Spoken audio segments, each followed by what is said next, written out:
Live, local, late breaking.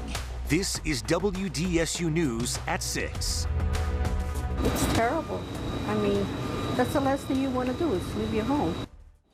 First at 6, we are tracking the tropics. Residents in Puerto Rico are packing up and leaving as Hurricane Dorian barrels near the island. Dorian is also threatening the Florida coast, and that state's governor has declared a state of emergency, urging residents to take all precautions.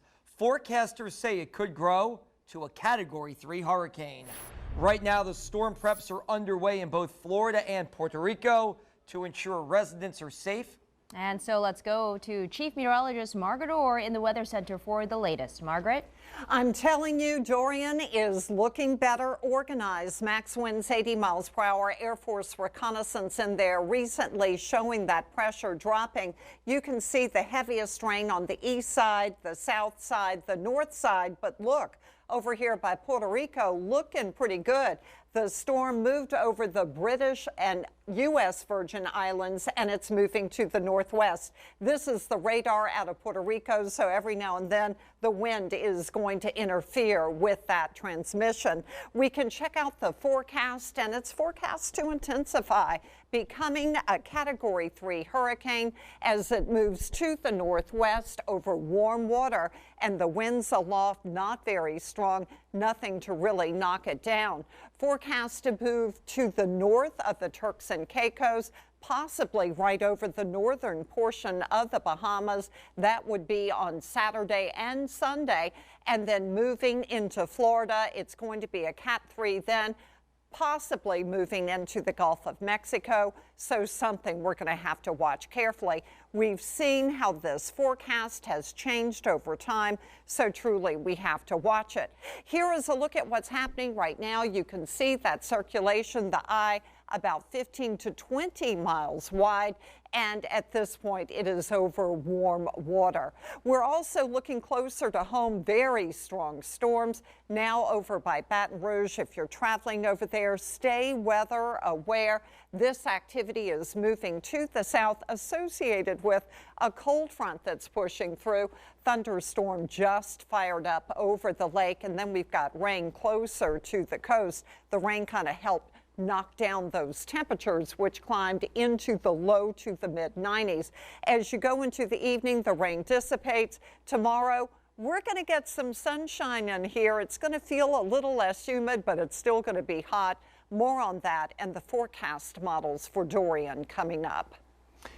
Margaret, thank you. Hurricane Dorian has already ripped through the Virgin Islands, bringing strong winds and heavy rain. Areas like St. Thomas, St. Croix, and St. John are experiencing strong winds and heavy rain. Yesterday, Dorian passed through the West Indies, leaving behind a collapsed road, a lot of debris, and 4,000 homes without electricity in Martinique. The storm caused floods on the south side of that island, and France has placed its region under advisories for heavy rain, thunderstorms, and high winds. And remember, you can always track the tropics on the go. Just head right now to your app store and download the WDSU app. There, you'll be able to keep tabs on Dorian and get the latest forecast. If you see something, say something, and that is important. If you see any suspicious packages, if you see anything out of place, please flag down a nearby officer or dial 911. Well, so tonight, NOPD and city leaders, they are giving that message to the thousands of people who are planning to celebrate Southern Decadence this weekend. Now, they laid out security plans today as massive crowds are expected. WDSU reporter Aubrey Killian joins us live in downtown to explain. Aubrey? Hey, Stella, so there's going to be extra officers, traffic bollards, and lighting. This says Southern Decadence expects more than 200,000 people to attend. Thousands of people from all around the world will be taking part in Decadence, so city leaders say it's all hands on deck. We're going to activate the Emergency Operations Center with representatives from our public safety and operations branches on hand. And additionally, we have been and will continue to be in contact with the Federal Bureau of Investigation Joint Terrorism Task Force. Something Josh Duffy with the Bourbon Pride Shop welcomes. We have in the 8 years of business, have had people come in, shout hateful things. We've had customers pepper sprayed as they walked in the front doors.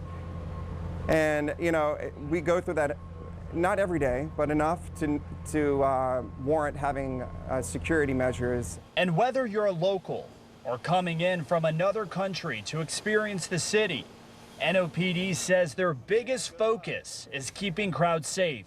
Although we hope to never, ever experience any of the tragedies that we've seen within recent weeks in Ohio or in Texas, we want to stand ready and prepared. We do not want to let our guards down.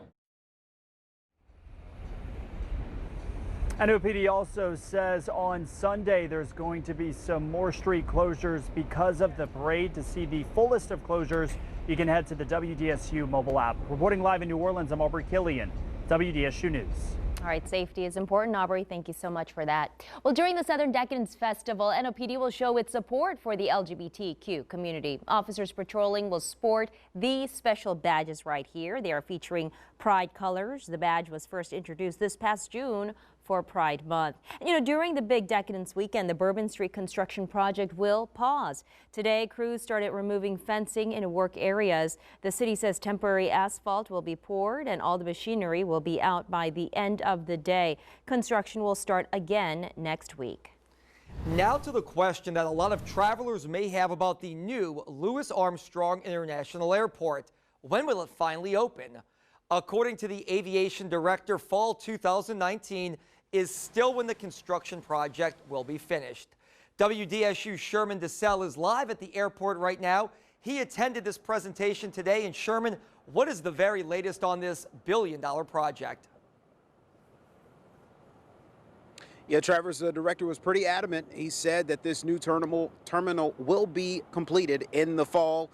He says he's sure of it, and he doesn't see that time frame changing anytime soon. Now, also, he and the board, they presented a few photos that we're going to show you here. Some progress made in the last few months. There's some signs of progress in the lower level of the terminal, as well as the access roads to the airport. Those projects, they're still being worked on, but he feels confident the public will be able to use all of those services soon. Now, I asked him about the possibility of another delay, pushing it back to the later part of the year or even next year. Here's what he said. If we get into the Christmas season, for instance, there's pockets we can work in the Christmas season and get the thing open. But it's a matter of what work's left and what schedule does that work drive.